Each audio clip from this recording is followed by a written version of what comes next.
Hi everyone. I've been gearing up my Necromancer lately in the last days and trying to get ready for my GR 150 pushes on this class. And I've collected most of the loot that I need for all the sets. I want to do multiple pushes, of course, and see what I can do. And I keep getting a lot of questions about why I'm doing it the way that I do it, which was almost entirely T16 farming.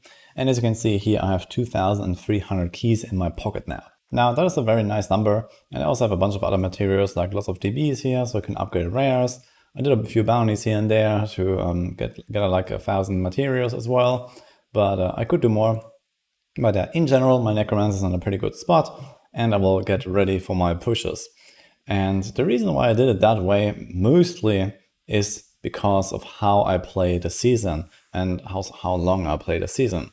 Now, most people, I imagine, will never get anywhere close to actually using 2,000 keys, but the thing is, I will quite easily because I'm doing a lot of pushing. So this season in particular, with the season theme changing a lot of builds, I was quite excited to try most of them out. And I want to try to play every single class and most of their sets on the class. So that means I not only need to gear up those classes, but I also need to prepare enough keys to actually push them. And in the case of the Necromancer, I have 7 pushes planned, one of them being the Blackthorn. I also want to try to get the overall rank 1, which is like right now at 12 minutes, which is not going to be very easy to beat like some of these high paragon guys here. And in general, yeah, I'm gonna use keys quite a lot just to push. And most of the time when you're doing solo pushes, you can easily spend somewhere between like 30 to 100 keys an hour, depending on how crazy you want to fish. If you only go for like the GG maps, or if you are like, a little bit more relaxed on the push. But in the end, sometimes you get lucky, and sometimes I just feel happy with the result quite early on, and I just do like, a 50 key push or 30 key push on some of the builds that I don't really care about, let's say like Pestilence or Bone Spear. So I actually might end up with like 1,000 keys left anyway. And here comes the core of my strategy. The thing is that the Necromancers in particular cannot really farm solo GRs very effectively to gear up. So you can do T16, I'm playing a red Necromancer here, so that's a pretty good build for T16, nothing spectacular, but it kind of works. But if you compare this to like the solo farming viability of Necromancer, which is actually very high with the Rathma setup, you are just slow at gearing up. And at my point, I'm like way beyond my Paragon goal already, which was 3k. And I don't really want to farm more Paragons for anything. I just want to gear up my classes and do my pushes and not really progress my XP that much. So to me, it doesn't really matter that I'm like hard stuck on Paragon 3k right now. This is basically what happens to me every single season, because at some point I just completely shift my focus from any kind of XP farm towards the key and the equipment farm. Because all those Paragons that I could be farming don't really help me if I don't use them for anything and get some rank 1s or something. And obviously farming 2,300 keys was a very mind-numbing activity to do, and it was indeed quite annoying. But I always did it with like the goal in mind that I will have the pushes later, and I will also have leftover keys, so I can then go to the next class, which for example will be the Crusader, where I do have a very effective solo speed farming build for Greater Rifts, which is the Veiler Fist of the Heavens.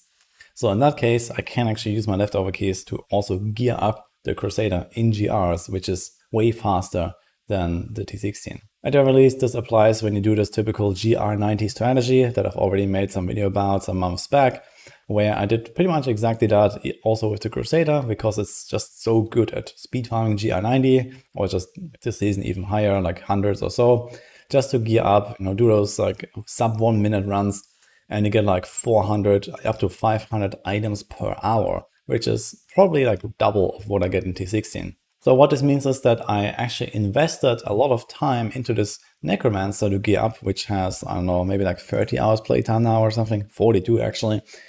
And I was particularly slow on this class, but I will be able to speed up, for example, the Crusader, maybe even the next class after that, which is probably going to be a Barb, like way beyond that, and get up way faster because I'm already prepared for more GRs later on. And there's also like a more generic strategy behind this whole concept, which is simply that T16 is an extremely low capped difficulty, and you can't really improve your efficiency in Torment 16 compared to how much you can improve your efficiency in Greater Rifts.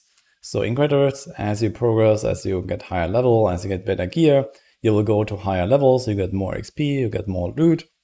But in T16, it's all capped on a laughably low difficulty. And what this means is that you can just throw together like the crappiest gear and start blasting Torment 16. And it doesn't matter if you actually improve your gear. It doesn't matter if you actually gain paragons.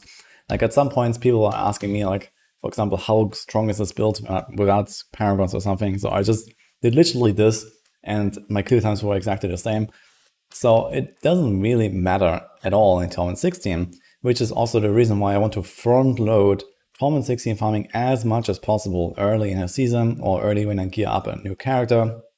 So for example, when I do like a solo self-found season, the first thing I do after like day 1, day 2, when I just geared up, got my set together, got my first legendary gems to like 130 or something, like I just start blasting Torment 16 for days at a time. And I straight up stack 1,000, 2,000 keys to use basically for the next weeks to come as I progress, as I farm my paragons, and keep going and without interruption to go back to Torment 16 farming and, you know, change my setup and all these kind of things. And lastly, because you don't actually need to improve your gear to farm Torment 16 effectively with any kind of like decent meta build.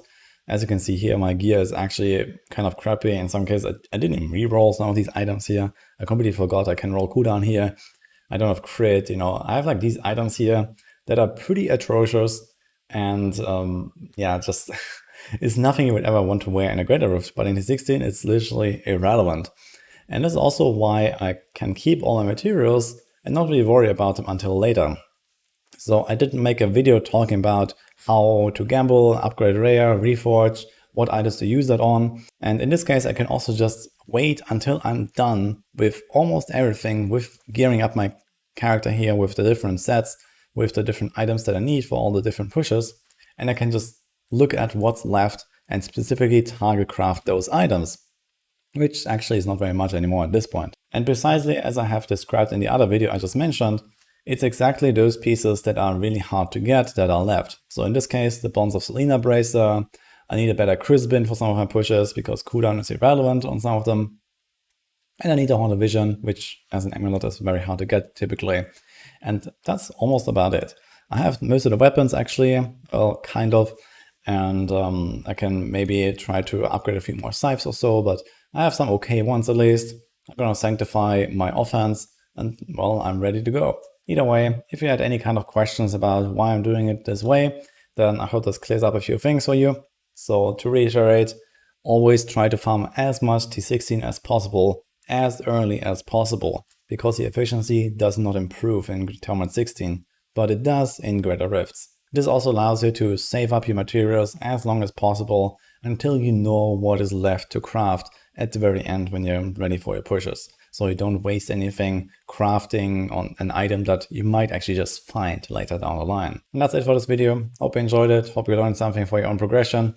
Wish you good luck in the remaining Season 27. See you guys next time.